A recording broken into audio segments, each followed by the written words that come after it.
Samantala, nakalabas na ng Philippine Area of Responsibility o PAR ang bagyong Butchoy, subalit apektado pa rin ng habagat ang ilang lugar sa bansa. Mula sa Pag-asa Weather Forecasting Center, itong balita ni Ray Pelayo live. Ray, go ahead.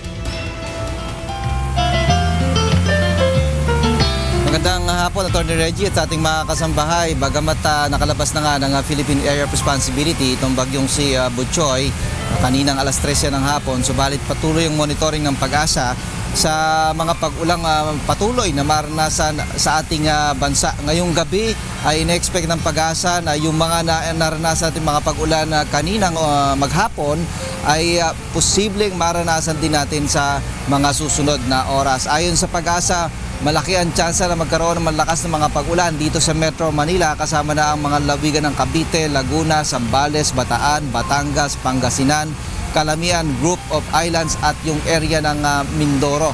Mga moderate to occasionally heavy yung intensity ng mga pag-ulang maaaring maranasan dyan dahil patuloy na umiiral itong southwest monsoon o yung habagat at hindi pa man masyadong makakalayo sa Philippine Air Responsibility itong bagyong si Butchoy.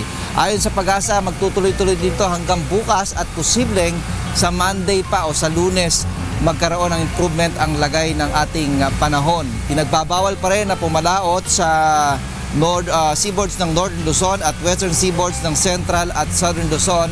Matataas pa rin po ang mga pag-alon sa mga nasabing baybayin dahil nga sa epekto nitong bagyong si Butchoy at maging itong southwest monsoon o yung habagat.